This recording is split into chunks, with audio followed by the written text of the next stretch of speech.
Assalamualaikum warahmatullahi wabarakatuh.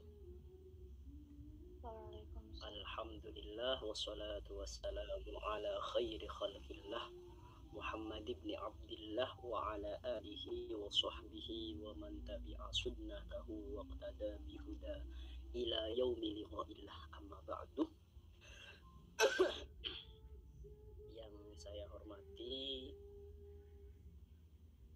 kepada Dewan Asatid mungkin dan Ustazah dari majelis majelis apa ini namanya, lupa saya. Apa tadi? Majelis Baitul Ahmad, Ustaz. Majelis Baitul Ahmad, kepada founder dan seluruh stafnya, mungkin lupa juga kepada admin yang memberikan kesempatan kepada saya pribadi untuk bisa sharing pada malam hari ini.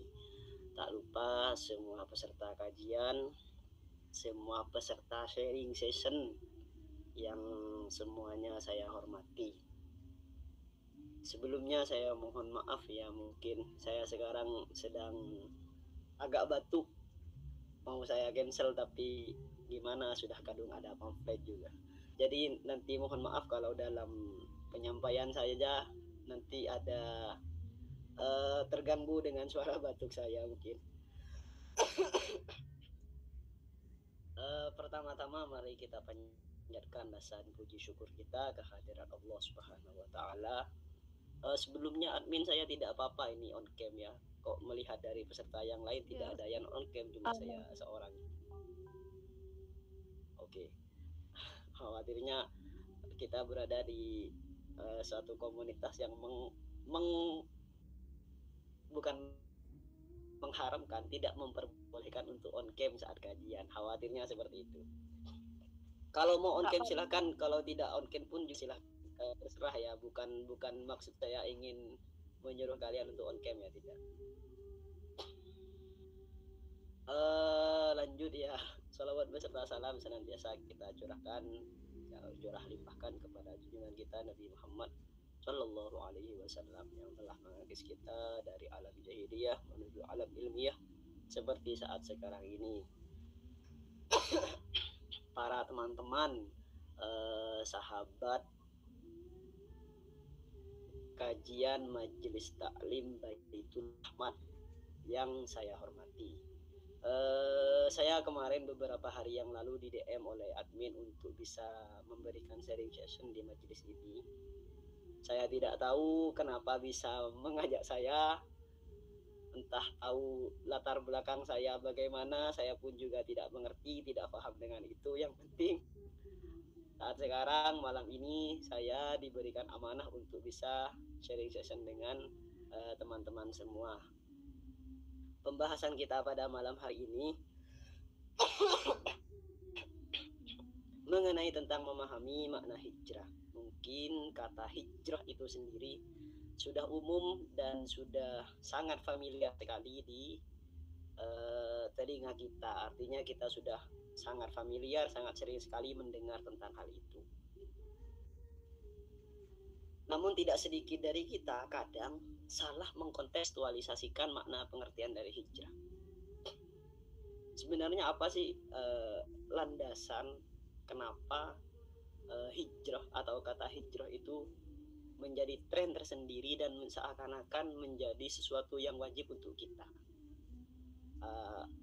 Awal mulanya seperti apa, historinya bagaimana, mungkin itu yang akan kita kaji. Sebelumnya hijrah ini secara garis besar terbagi menjadi dua. Secara garis besar terbagi menjadi dua. Ada yang hijrah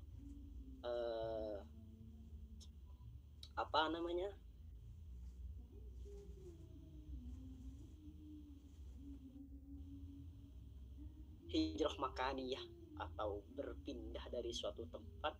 Ada nanti yang namanya hijrah yang bersifat maknawiyah, yang secara arti yakni nanti berorientasi menjadi manusia yang taat segala perintah dari Allah Subhanahu wa taala. Secara garis besar seperti itu. Awal mulanya hijrah ini, kalau yang secara garis besar yang saya sebutkan barusan secara makaniyah, yakni berhijrah dari satu tempat, itu telah dilaksanakan dan dilakukan oleh Kanjeng Nabi Muhammad Shallallahu Alaihi Wasallam beserta para sahabatnya kala itu yang melakukan hijrah dari Mekah ke kota Madinah.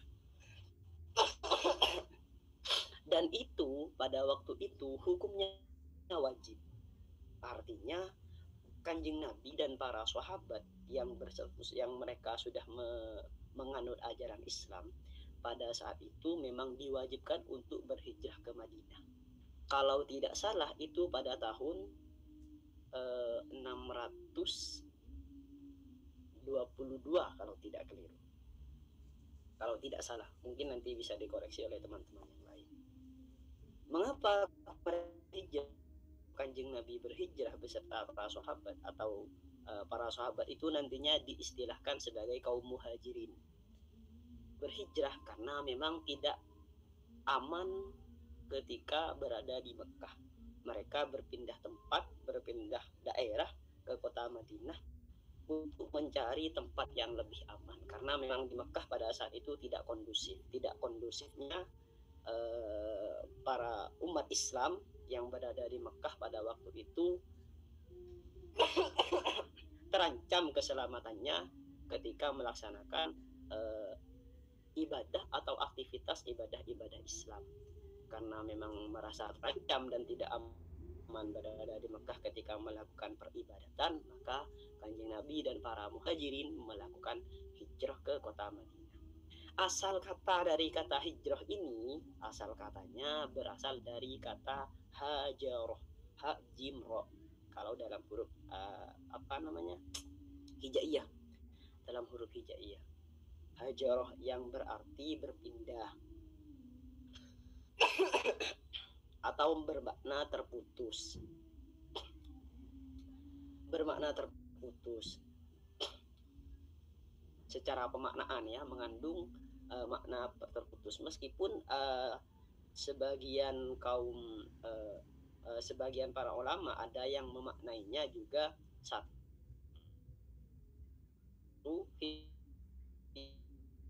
hijrah berarti putus dari posisi yang pada saat, atau yang lainnya, yang kedua, kata tersebut berarti telaga yang luas, seperti itu. Itu dalam pendapatnya Imam Zakaria, seperti itu. Nah, secara terminologis makna hijrah itu sendiri diartikan dalam pengertian yang berbeda-beda pula.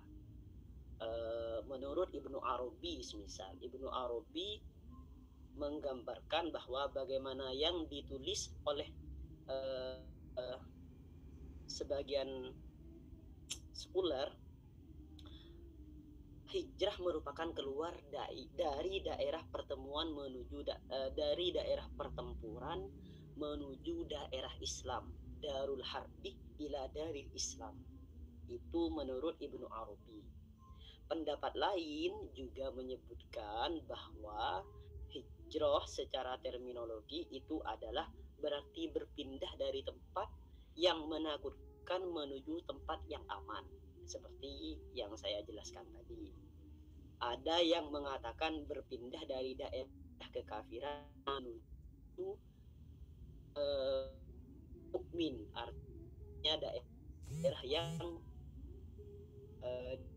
dihuni oleh masyarakat yang notabene Islam. Imam Qurtubi juga memberi penjelasan tentang hijrah ini. Saya sempat mencatat tentang itu dalam surat Al-Qur'an ayat 200, innalladzina amanu walladzina hajaru ila akhirih. Saya tidak hafal kebetulan. Nah, Imam Al-Qurtubi mendefinisikan lafaz hajaru, itu kan ada lafaz hajaru seperti yang saya katakan awalnya.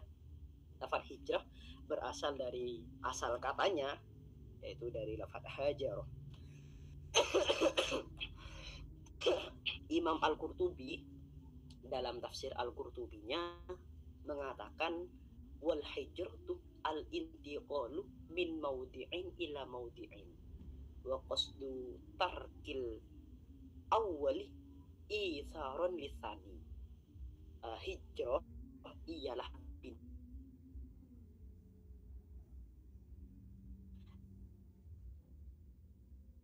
dari satu tempat menuju ke tempat yang lain. Nah, ini artinya suara saya jelas ya? Cek. Terus putus Ustadz. Dari mana? Dari mana tadi yang putus-putus? Diberitahu Imam. ya. Imam Qurtubi Ustadz. Oh ya. Imam Al-Qurtubi memaknai atau mendefinisikan hijrah dalam tafsir Al-Qurtubinya ketika menafsiri ayat dalam surat Al-Baqarah ayat 218, innalladzina amanu walladzina hajaru, beliau mengatakan al-hijratu al-intiqalu min maudi'in ila maudi'in. Hijrah itu ialah berpindah dari satu tempat ke tempat yang lain. Begitu menurut Imam Al-Qurtubi. Apa tujuannya? Untuk mendapatkan atau mengharapkan kebaikan kepada tempat yang kedua. Maksudnya saya semisal dari kota A berpindah ke kota B, tujuannya apa? Untuk mengharap kebaikan di kota B, karena di kota A sudah merasa tidak aman, sudah tidak aman lagi ketika melaksanakan amal-amal atau rutinitas ibadah yang akan saya kerjakan. Seperti itu secara terminologi makna hijrah seperti itu. Nah, ketika sudah mulai memasuki era sekarang atau lebih dikenalnya mulai memasuki era modern, era milenial, banyak sekali istilah-istilah hijrah. Artinya istilah hijrah ini kembali tren, kembali memiliki makna yang begitu kompleks dan menjadi tren tersendiri bagi kalangan milenial, utamanya juga kaum Gen Z mungkin ya, yang lebih dikenal saat sekarang.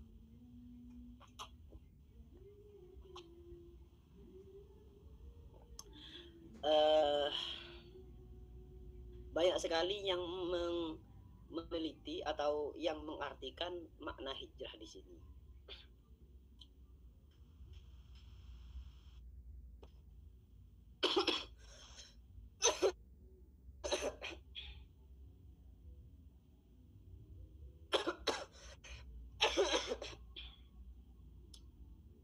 Apa secara makna yang kekinian mengenai hijrah? Hijrah merupakan atau ya semacam seperti itu yang dilaksanakan oleh individu arah yang lebih baik. Kira-kira seperti itu.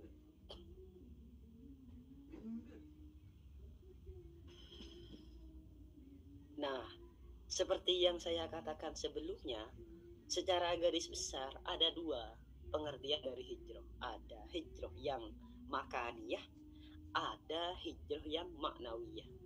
Hijrah yang makaniyah itu berpindah dari satu tempat kepada tempat yang lain. Contohnya yang sudah saya paparkan tadi sebelumnya, hijrahnya Rasulullah dari kota Mekah ke kota Madinah, atau dari satu negeri yang membahayakan kepada atau menuju kepada negeri yang aman. Dan itu dilakukan oleh Rasulullah dan para sahabatnya. Bahkan dalam kitab Dalailul Falihin, ya, syarah dari kitab Riyadhus Shalihin, di sana lebih ekstrim lagi mengatakan hijrah itu hanya dilakukan oleh Nabi. Artinya selepas pasca hijrahnya Nabi sudah tidak ada hijrah lagi yang untuk makaniyah, yang untuk hijrah yang makaniyah sudah tidak ada lagi. Artinya itu hanya dilakukan oleh Nabi. Begitu menurut satu pendapat seperti itu. Nah, bergeser kepada sekarang ada yang namanya hijrah maknawiyah, yaitu yang secara maknawi saja, bukan secara makaniyah, yaitu berpindah dari suatu kegiatan atau perbuatan yang melanggar syariat yang diharam oleh Allah menuju ketaatan. Itu definisi hijrah yang maknawi, yang secara maknawi, kurang lebih seperti itu. Sehingga lahirlah juga hadis yang mengatakan innamal a'malu binniyati wa innamal likulli imri'in ma nawa faman kanat hijratuhu ilallahi wa rasuli fa hijratuhu ilallahi wa rasuli. Panjang hadisnya, sampai di situ. Jadi hadis ini sahih, diriwayatkan oleh Bukhari Muslim dalam kedua kitabnya. Dalam kitab Bukhari dan Muslim ada, sama-sama ada. Sesungguhnya setiap amal perbuatan itu tergantung dari niatnya. Hijrah pun seperti itu. Kalau nanti niat hijrahnya memang semata-mata karena Allah dan Rasulnya, maka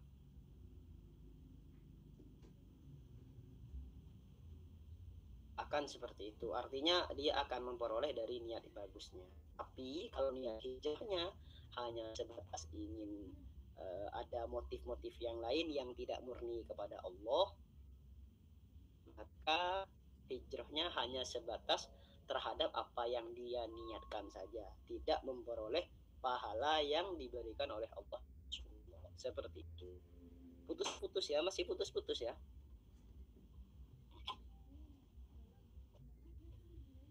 Cek suara.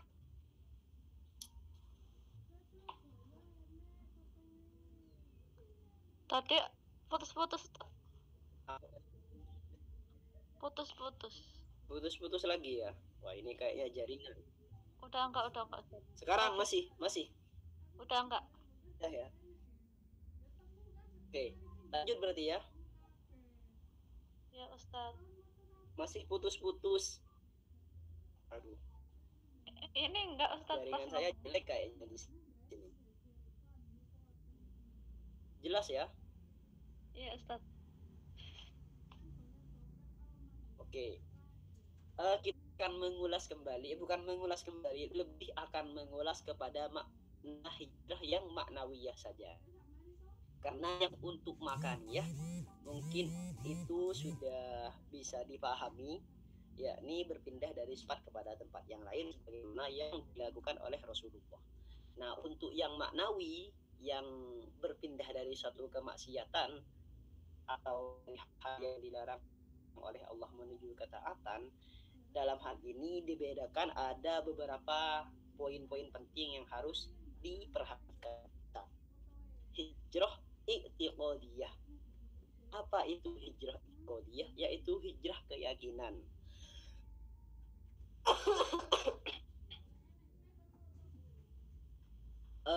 Sebagaimana yang kita tahu, kadang keimanan keyakinan kita bisa naik bisa turun. Yang perlu diperhatikan bagaimana menanamkan rasa yakin itu terlebih dahulu ke dalam hati kita. Kita mengimani terhadap Allah Subhanahu wa Ta'ala bukan hanya sekedar mempercayai akan keberadaannya Allah, tapi juga harus mencari atau menguatkan dalil dengan dalil-dalil atas apa yang telah kita imani atau atas apa yang telah kita percayai. Sehingga kalaupun nanti ada sesuatu yang menggoyahkan atas hal itu, atas keimanan kita, akan dibantahkan dengan dalil-dalil yang sudah kita kumpulkan atas hal itu, atas keimanan kita maksudnya. Seperti itu. Jadi bukan hanya sekedar percaya atau sekedar mengimani bahwa Tuhan kita Allah semata, tapi juga berdasarkan dengan dalil-dalil yang harus diperkuat akan hal itu. Itu namanya hijrah. Jangan sampai nanti ketika kita labelkan hijrah terhadap diri kita, ada sesuatu yang mulai menggoyahkan atas keyakinan itu, juga nanti akan goyah dan akan condong mengikuti pendapat yang lebih meyakinkan. Jadi harus diperhatikan. Bagaimana? Ya caranya harus belajar. Memperolehnya dari mana? Salah satunya juga dengan melalui kajian seperti ini. Melalui kajian. Itulah sebabnya saya lebih suka kajian itu memang mengkaji secara spesifik apa yang kita butuhkan. Seperti itu. Jangan hanya mengulas tema yang mungkin sudah familiar atau mungkin sudah terulang-ulang. Seperti itu. Selanjutnya, poin yang kedua ada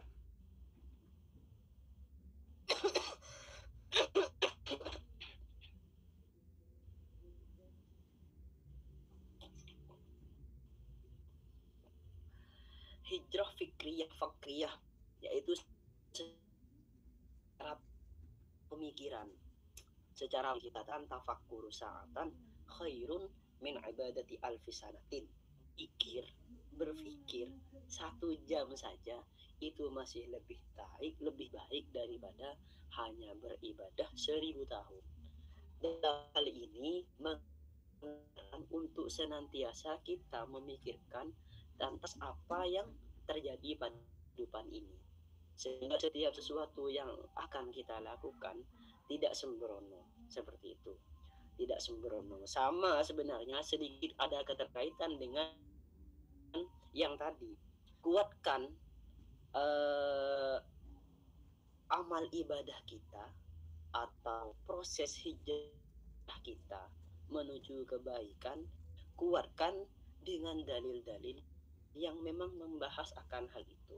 Jangan sebatas mengerjakan saja namun tidak memiliki dasar atas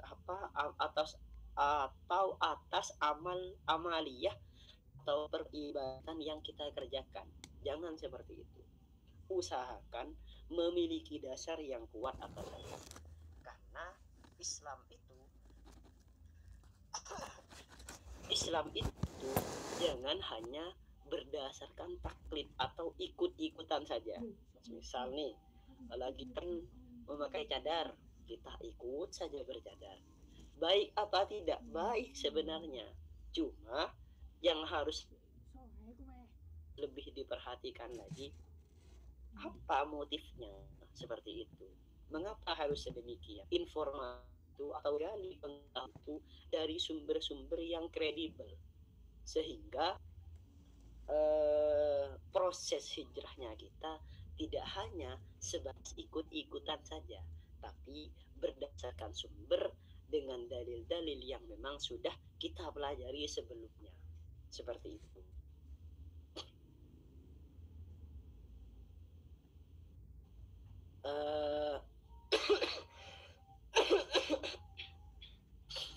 Mungkin berdasarkan apa yang sudah saya paparkan,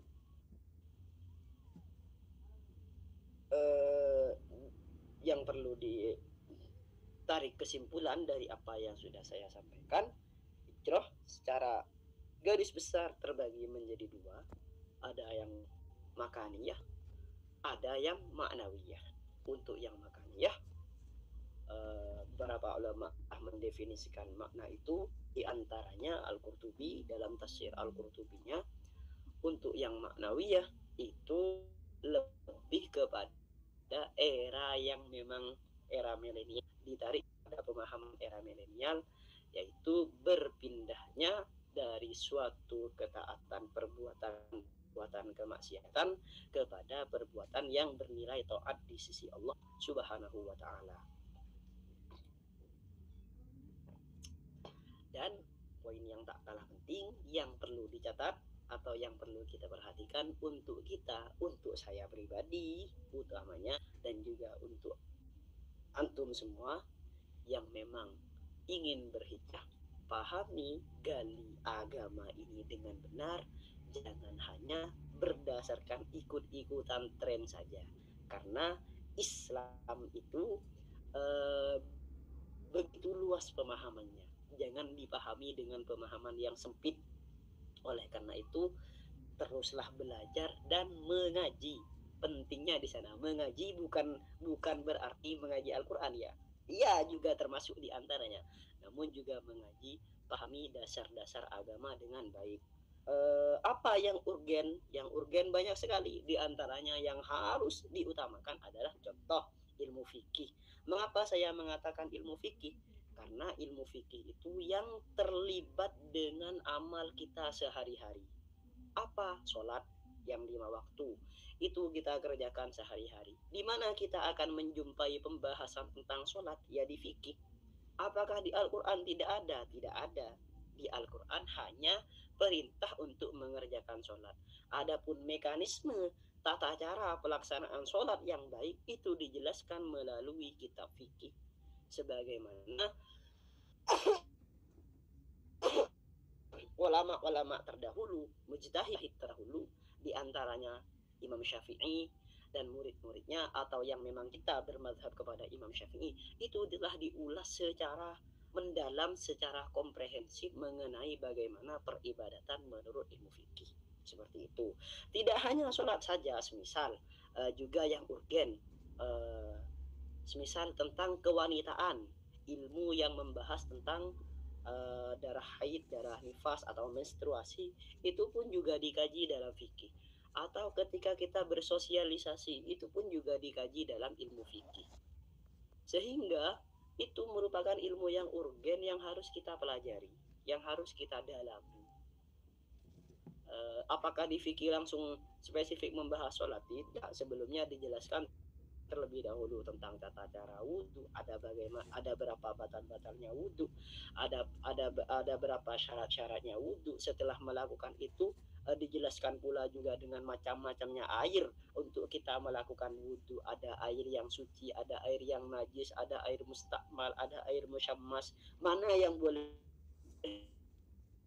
kita gunakan untuk bersesuci, atau mana yang boleh kita gunakan untuk berbidah. Kaji tentang itu semua, baru masuklah kepada bab sholat. Kalau sholat seperti ini, syarat-syaratnya seperti ini, yang membatalkan ada sekian, yang rukun-rukunnya sholat, dan itu sehingga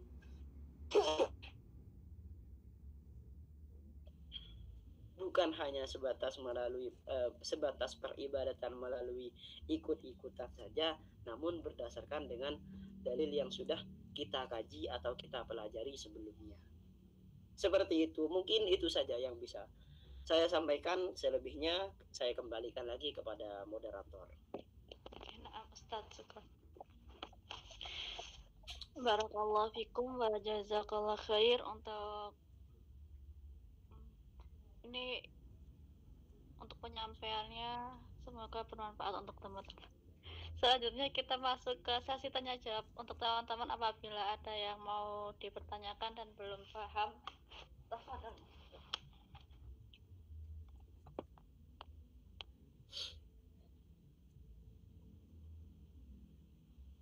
Oh, ini ada yang tanya nih Ustadz. Ini nggak apa Ustadz, tanya titipan.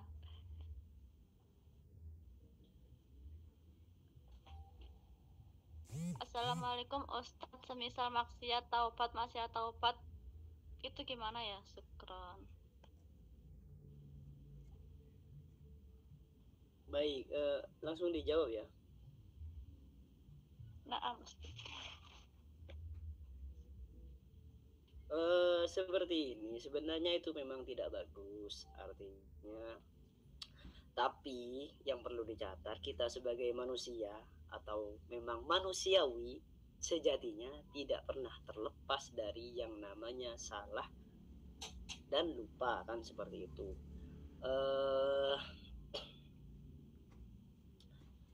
Dalam hal ini saya lebih menekankan bukan tidak apa-apa ya, bukan tidak apa-apa, tolong jangan disalahpahami. Tidak apa-apa, bukan berarti tidak apa-apa, tapi memang itu memang sifat manusia. Sesekali akan selalu ada bisikan dan keinginan untuk kembali berbuat salah. Namun yang lebih baik lagi ketika kita masih mau menyadari akan kesalahan itu, sehingga ketika melakukan kembali terjerumus kepada kesalahan, kita masih harus bertaubat. Kita masih menyempatkan untuk kembali bertaubat, kembali melakukan ketaatan. Seperti itu. Bukan berarti meskipun hal itu tidak baik, hal itu tidak baik, tapi memang itu memang sifat sejatinya manusia. Dikatakan dalam sebuah hadis,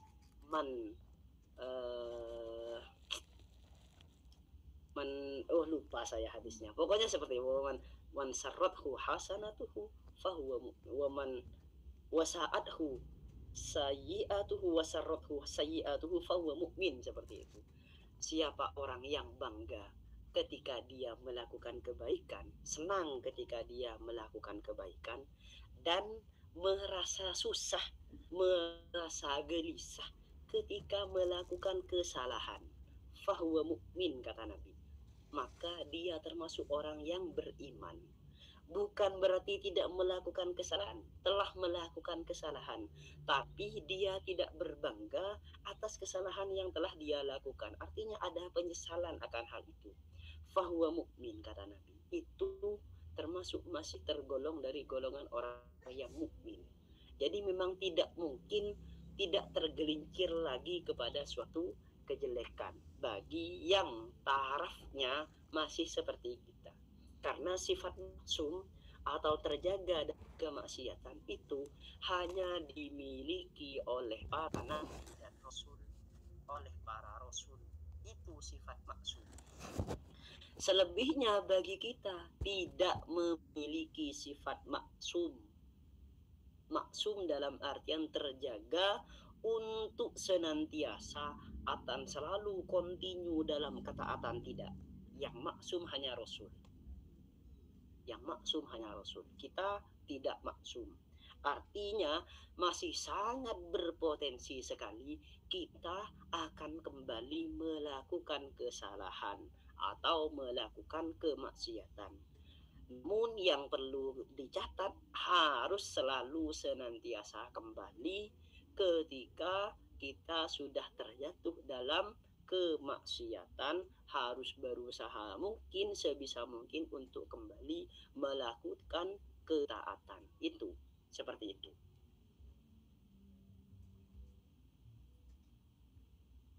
Ustaz, ya, syukran Ustaz.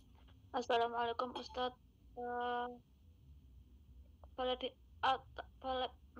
Boleh dijelaskan nggak Ustaz, maksudnya kita Assalamualaikum warahmatullahi wabarakatuh Ustaz. Apakah kita boleh belajar tahsin kepada guru yang mengaku bahwa dirinya manhaj salaf, padahal kita beda? Boleh nggak Ustaz? Tahsinnya syukur.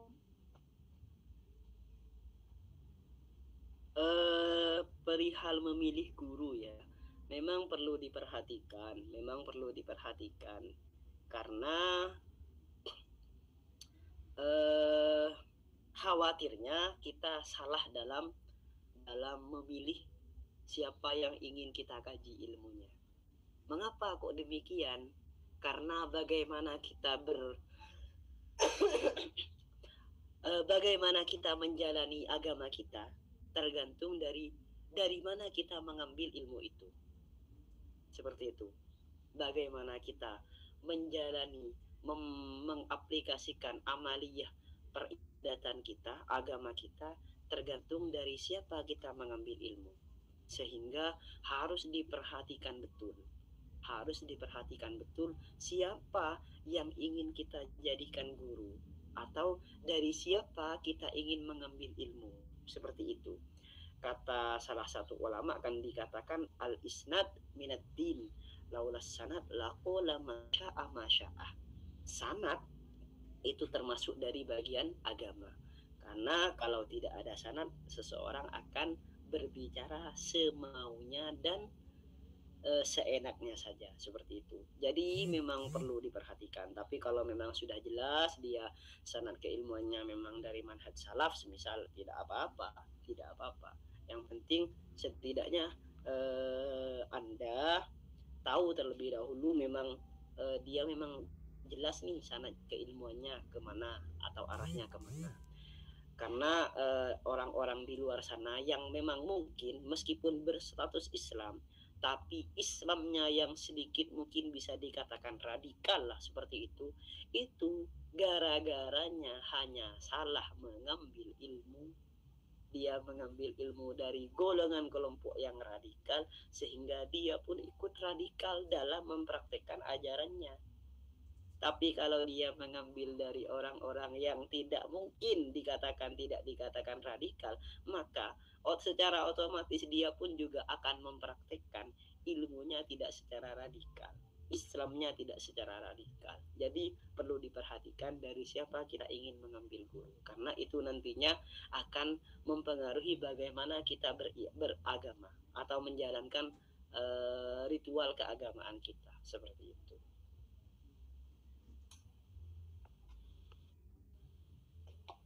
Syukron Ustaz.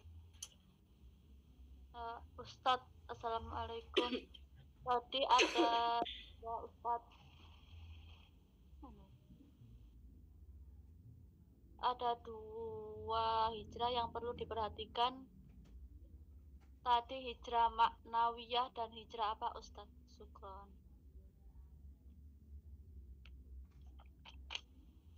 Oh, itu tadi garis besar dari pengertian hijrah.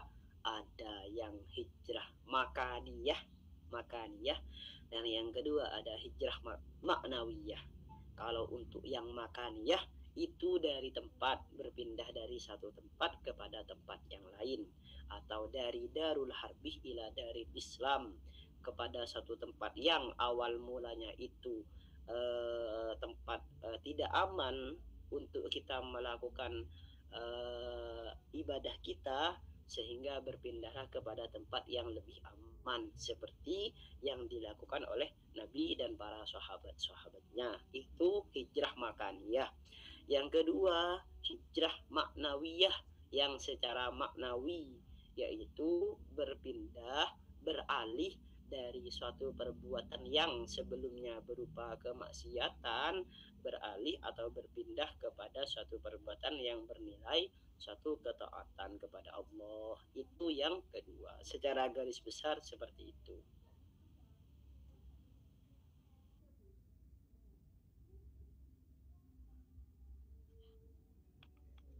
Ini masih lanjut Ustaz atau monggo, kalau memang sudah tidak ada pertanyaan lagi mungkin dicukupkan, atau masih mau bagaimana, mau sharing yang lain, silahkan. Saya terserah dari moderator. Assalamualaikum Ustadz. Ustadz, boleh dijelaskan nggak maksudnya seseorang tidak akan mendapatkan bidayah sebelum mendapatkan nihayah?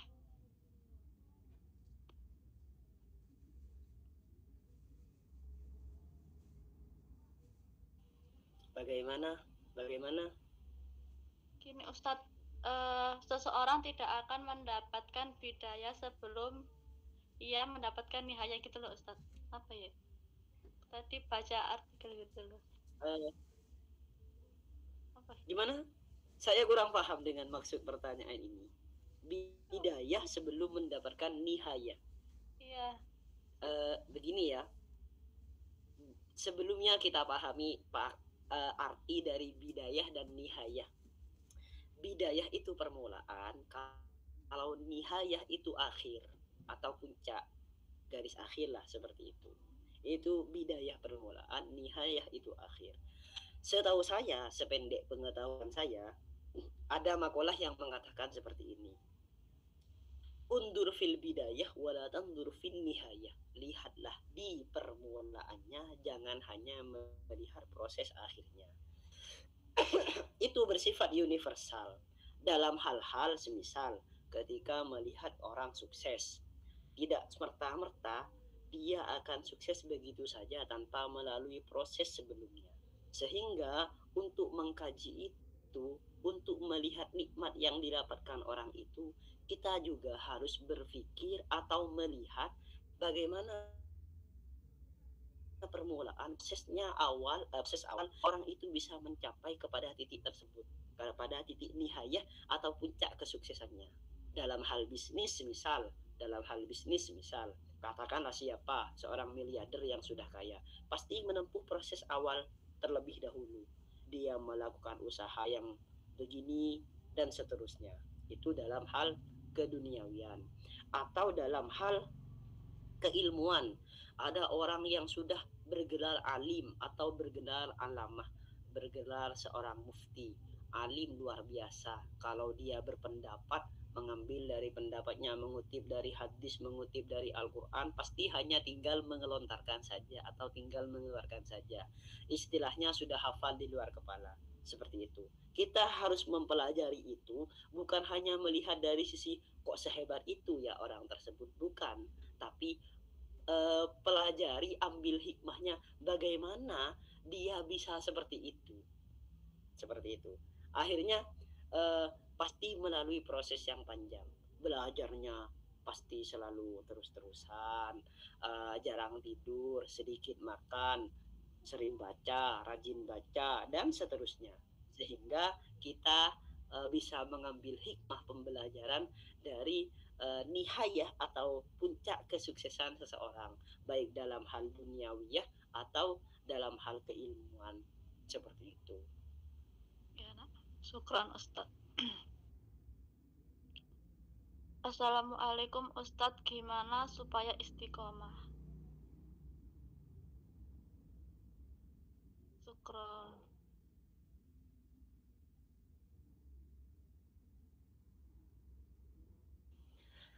Kalau mengenai istiqomah ya, jujur saya sendiri masih juga tidak berada dalam level itu. Artinya setiap saya mengerjakan sesuatu atau apalah itu masih sering tidak istiqomah dalam hal itu. Yang istiqomah saya untuk saya pribadi, yang istiqomah itu saya cuma makan, itu istiqomah pasti setiap hari saya makan. Tidak pernah lepas dari hal itu. Nah, cuma saya teringat suatu nasihat dari guru saya. Beliau mengatakan seperti ini, setiap sesuatu yang tidak didasari karena Allah, artinya kalau niat kamu atau kalau niat kita tidak murni karena Allah, pasti apa yang akan kita kerjakan akan putus di tengah jalan. Seperti itu, akan putus di tengah jalan. Semisal saya mulai sekarang aktif melaksanakan sholat duha semisal, tapi dengan niat bukan karena murni karena Allah. Apa tujuannya? Saya yang saat ini kebetulan ya berada di rantau atau di perantauan, rezeki mulai sedikit susah nih. Jadi mulailah melaksanakan duha. Tujuannya apa? Agar menarik rezeki, agar rezeki mulai lancar kembali. Nanti kalau sudah lancar mulai hilang lagi duhanya. Nah, itu artinya niat saya tidak murni memang karena ingin melaksanakan kesunahan yang telah diajarkan oleh Kanjeng Nabi, tapi lebih kepada fadilah duha itu sendiri. Apa? Memang benar fadilahnya duha, lijalbil rezeki, untuk menarik rezeki. Memang benar. Tapi lebih dari itu yang perlu kita murnikan kan niatnya, tujuannya mengerjakan semata-mata ingin melaksanakan sunnah dan perintahnya Allah Subhanahu wa Ta'ala. Selebihnya itu akan mengikut nantinya. Nah, saya teringat dengan dawuh guru saya itu, kalau setiap apapun yang tidak murni karena Allah pasti akan putus jalan. Dan saya rasakan itu. Mungkin seperti itu ya yang bisa mungkin sedikit menjawab. Karena saya sendiri masih belum berada di level istiqomah itu. Terima kasih. Ustadz merantau kemana Ustadz? Gimana? Oh, berarti sekarang lagi merantau ya Ustadz? Ya, kebetulan saya lagi merantau, lagi di Jakarta sedang menempuh studi saya di UIN Syarif Hidayatullah Jakarta, masih sedang kuliah. Aslinya dari Probolinggo, Jawa Timur.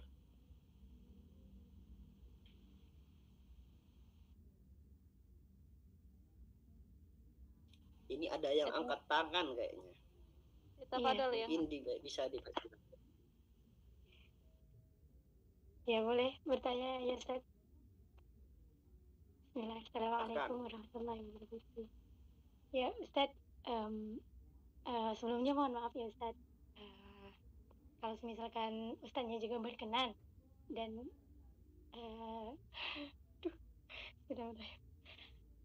boleh sedikit cerita biografi Ustaz, boleh nggak Ustaz? Sedikit aja Ustaz. Kayaknya dia mau ta'aruf. Nggak mungkin gitu tapi sedikit aja Ustaz. Apa namanya? Aduh. Apa Bubit? Ya, ini salahnya saya ya tadi tidak perkenalan terlebih dahulu di awal. Mungkin Mbak ini ingin mengaplikasikan atau merealisasikan sebuah perkataan yang mengatakan tak kenal maka tak sayang, kan seperti itu. Mungkin saya sedikit bercerita, tapi sekilas saja. Nama saya Komaruzzaman, asal dari Probolinggo, Jawa Timur. Saat sekarang saya sedang menempuh studi saya di UIN Syarif Hidayatullah Jakarta.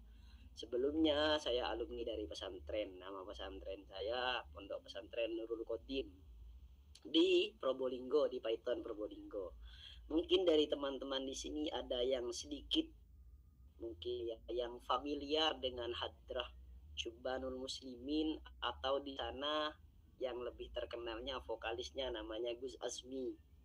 Mungkin kalau ada yang tahu tentang hal itu, itu saya dari pondok tersebut, dari pondok namanya Nurul Khotim, asuhan dari Gus Haji Hafizul Hakim Nur, itu guru saya.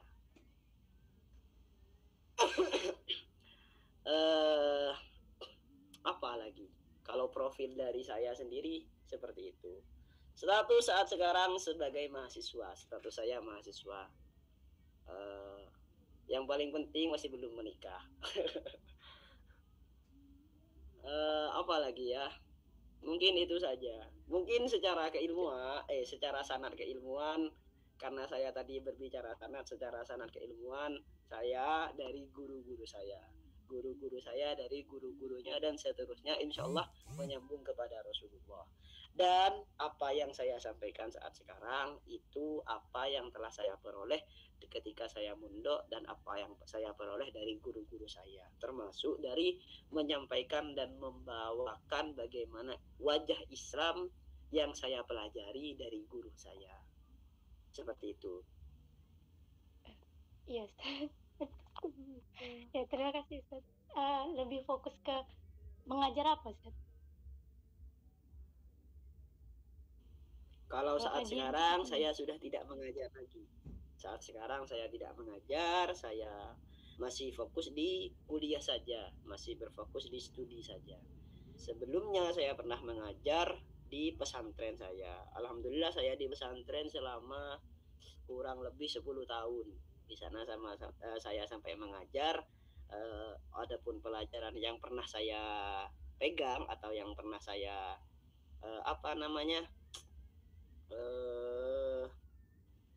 pelajari, saya belajar di kitab-kitab spesialisnya di kitab kuning. Kalau bahasa pesantren seperti itu, kita lebih mengenalnya dengan istilah kitab kuning atau kitab gundul. Biasanya di kitab-kitab fikih semisal kayak Fathul Qorib, Al-Bajuri, Fathul Mu'in, syarahnya lagi ada I'anatul Talibin. Kalau dari syarah Fathul Qorib itu ada kitab Al-Bajuri, ada kitab Tawasyih karena Syekh Nawawi Al-Bantami. Kalau dalam ilmu alat saya juga di kitab-kitab alat Al-Jurumiyah, Al-Imriti, Alfiyah Ibn Malik itu sudah saya pelajari, dan saya sampai di pendidikan akhir saya di pesantren itu namanya Ma'had Ali Nurul Khotim yang berkonsentrasi di tafsir dan ilmu tafsir. Seperti itu. Jadi lebih banyak ke fikihnya ya Ustaz. Ya, lebih ke kitab kuning saya spesialisnya. Bukan spesialis sih, bukan spesialis, sedikit mengkaji tentang hal itu, tentang kitab kuning itu. Saya lebih suka ke sana. Oh iya. Nahu itu ngajar juga Ustaz. Nahu saya juga saya di Imriti atau di kalau alfiah tidak, hanya mempelajari. Kalau alfiah saya tidak sampai ngajar sama alfiah, saya masih bingung kalau hal itu, masih terlalu tinggi itu levelnya bagi saya masih kelas dunia dan kelas Imriti atau Imriti kayak Mutamimah itu pernah saya ngajar, syarah Imriti juga pernah. Itu ke ilmu nahwiyahnya, ilmu alatnya untuk bahan apa namanya mempelajari kitab kuning itu yang memang tidak harus dipelajari, wajib hukumnya seperti itu. Mungkin Iya. Terima kasih ya Ustaz. Maaf Ustaz. Akidahnya enggak Ustaz? Ngajar akidah. Bagian akidah. kalau akidah Aqidatul Awam, Jawahirul Kalamiyah, itu kitab-kitab akidah. Kalau yang pernah saya pelajari kayak kitab Ihya Ulumuddin karya Imam Al-Ghazali, itu lebih ke tasawuf. Atau kitab Sulam itu juga sedikit mengulas tentang fikih dan juga mengulas tentang akidah. Kalau ya, saya pernah belajar itu, insya Allah bisa sedikit bisa.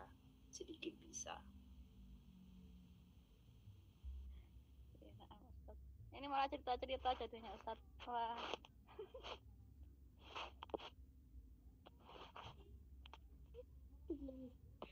Lebih fokus ke fikih berarti Bu. Kayak Ustaz Irfan lah. Lebih fokus ke fikih berarti beliaunya. Mungkin bagaimana kembali ke moderator, apa mau dilanjut dengan sharing atau bagaimana? Silakan. Khawatirnya peserta yang lain juga khawatirnya peserta yang lain ini tidak nyaman lah seperti itu, tidak nyaman dengan pembahasan yang bisa dikatakan mungkin receh seperti itu ya. Maaf ya teman-teman nanti biar nggak ngantuk katanya Ustaz.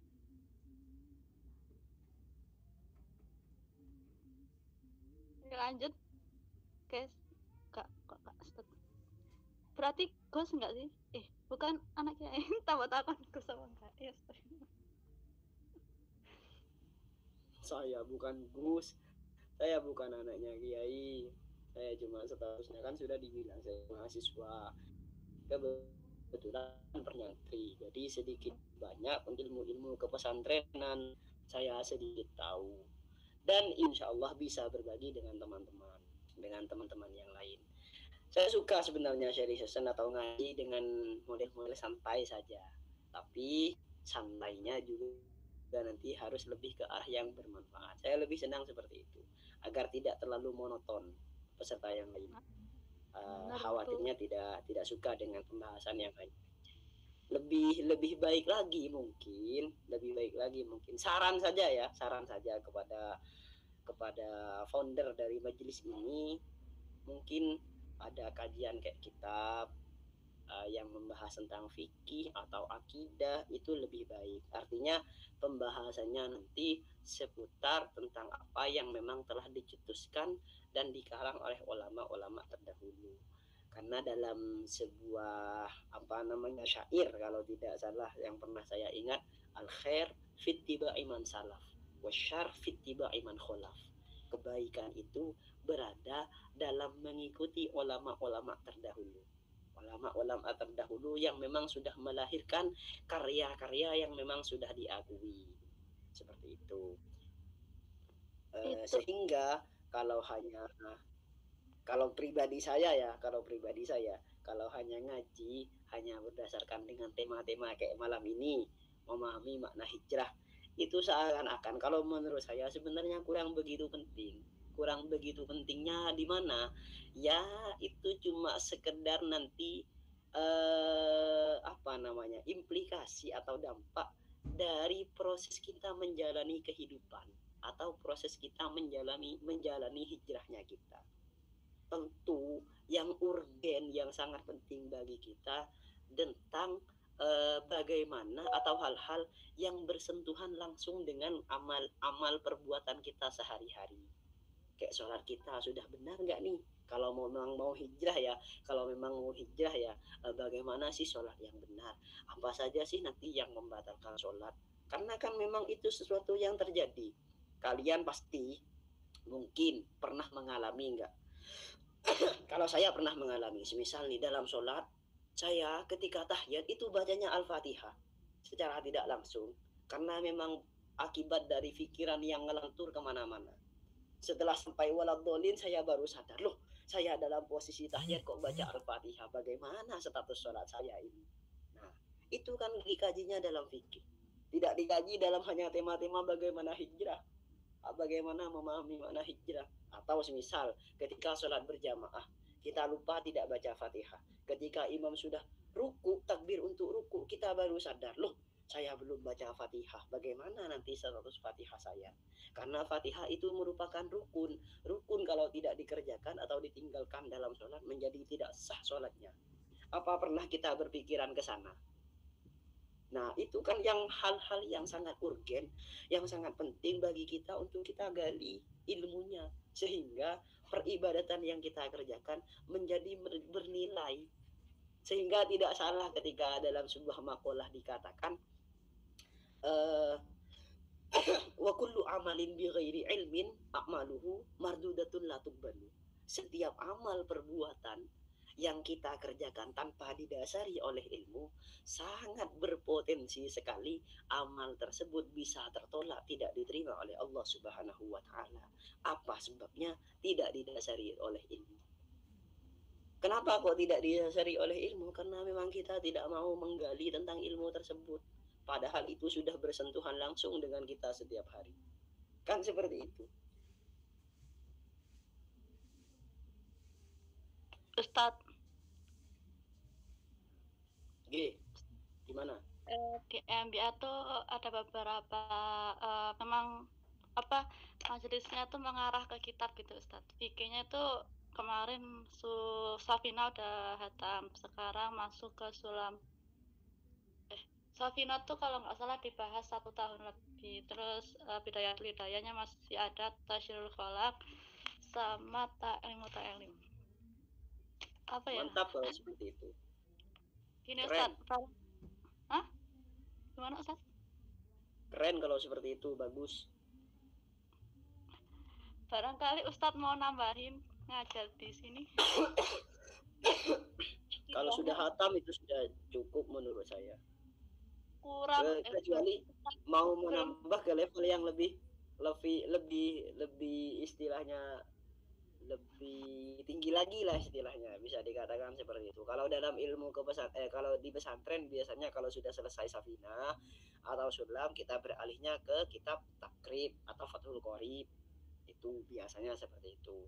Kalau sudah selesai Fathul Qorib, ke ranah Fathul Mu'in, seperti itu. Biasanya seperti itu. Siapa tahu Ustadz mau nambahin akidah Ustadz. Akidah? Ya. Kitabnya apa? Jawahirul Kalamiyah, kami udah sampai situ. Jawahirul Kalamiyah. Boleh sih. Kalau ada file kitabnya tapi dikirim, saya tidak ada di sini soalnya. Maksudnya saya adanya di rumah, Jawahirul Kalamiyah. Tidak ada file juga saya tentang kitab itu. Tapi kalau memang ada filenya boleh dikirim, dan kapan saya bisa mengisi, insya Allah saya sempatkan. Tapi kita statusnya nanti tetap ini ya. Gimana? Kalau selain Jawahirul apa Ustadz? Kira-kira misalkan selain Jawahirul? Sebenarnya Bukan itu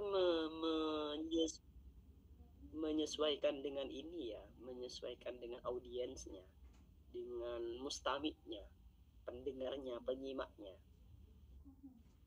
Jangan yang memang masih belum, mungkin, mohon maaf ya, bukan menyindir terhadap yang lain ya. Khawatirnya nanti memang belum pernah belajar tentang tauhid dari kitab-kitab tertentu, langsung kita berikan pemahaman dengan kitab tauhid yang memang sudah tarafnya lebih tinggi. Nah, nanti akan semakin ngawur nanti pemahaman yang diterima. Dari level bawah saja tidak apa-apa. Kemarin itu Ustadz, Aqidatul Awam kita udah hatam, bahas 1 tahun lebih. Terus macet di Jawahirul Kalamiyahnya Ustadz, macet, nggak ada yang ngajar. Boleh itu diteruskan Jawahirul Kalamiyah, atau ada syarahnya dari Aqidatul Awam, itu masih ada syarah Aqidatul Awam.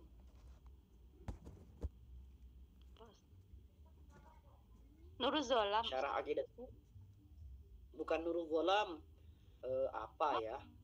Nggak ngerti. Entah. Saya ada kayaknya kalau syarah dari Aqidatul Awam.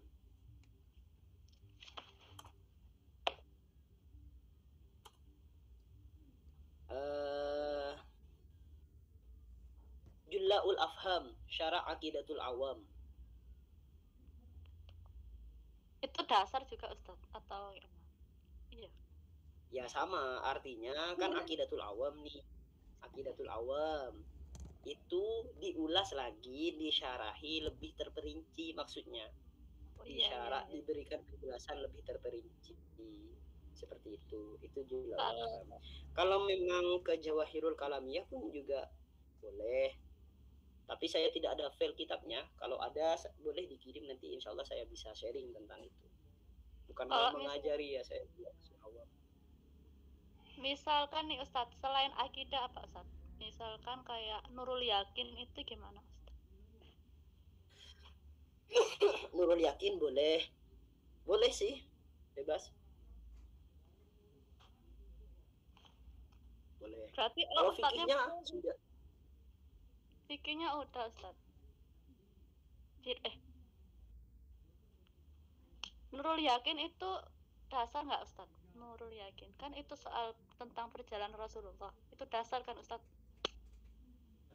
Masih tergolong dasar. Boleh lah, boleh Nurul Yakin boleh. Masih setara sama Aqidatul Awam Ustadz. Oke. Oh ini Ustadznya mau nih teman-teman, ini disaksikan berapa orang? 15. Ustadznya mau nih. Iya, ya Ustadz, ini beneran loh Ustadz. Iya, tapi kondisional nanti ya. Kondisional maksudnya. Khawatirnya saya juga kebetulan malam ini kan free. Khawatirnya minggu depan nanti saya kebetulan ada kegiatan apa, kan tidak menjamin minggu depan lagi bisa pindah aman paten, tidak permanen di malam Senin gitu loh.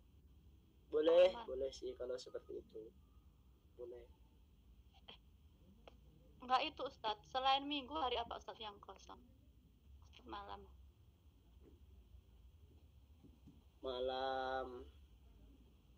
sebenarnya saya sering kosong sih, cuma karena kan memang mahasiswa ya, jadi kadang nongkrong dengan teman-teman gitu, jadi saya bilangnya ada acara, ya acaranya nongkrong gitu sih, nggak jelas, maklum nggak cuma pengangguran ini, pengacara pengangguran banyak acara.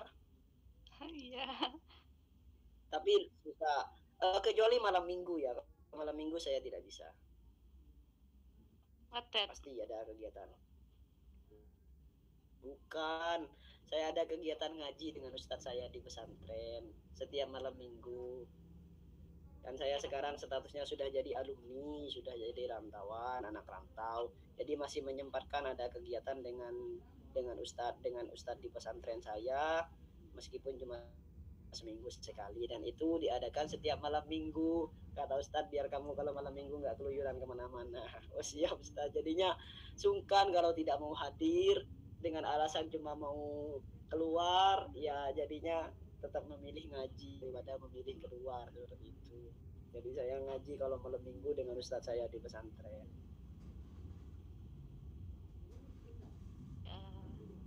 Kalau misalkan ngajar di MBA di sini Ustaz, di majelis kami nih, kira-kira mau ditaruh di hari apa?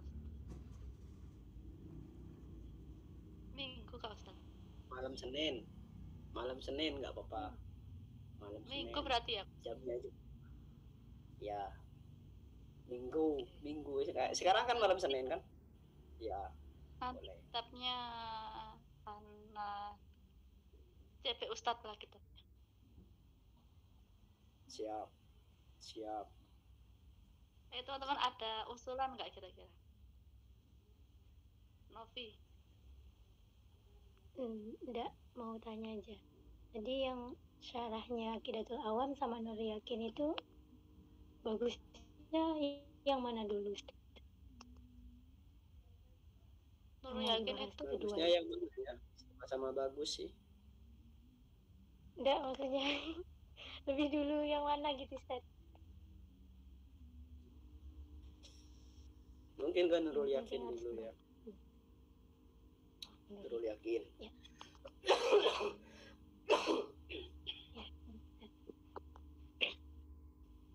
Ya, Bu tanya itu aja dulu. Iya. Tabihul Ghafilin. Ngaji kitab Tabihul Ghafilin. Boleh. Ada majelis namanya Majelis Tabihul Ghafilin. Ya kita tutup aja dari mana nih? Gabut nih, ustadznya juga gabut nih kayaknya. Saya hanya ini ya, melayani pertanyaan dari kalian saja sebenarnya. Bukan pertanyaan, sharing dari kalian, karena kan memang di pamfletnya sharing session kan.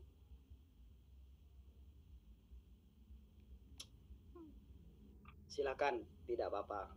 Kita akhiri mungkin. Yang penting untuk selanjutnya lebih kita bahas lagi lah di DM atau japri saya langsung, boleh nanti. Bisa diatur waktunya. Kan kajiannya apa, kitabnya apa. Ya siap Ustadz, nanti Ana minta pendapat ke teman-teman yang lain, mau kita apa akidah atau tentang cerita tentang Rasulullah gitu.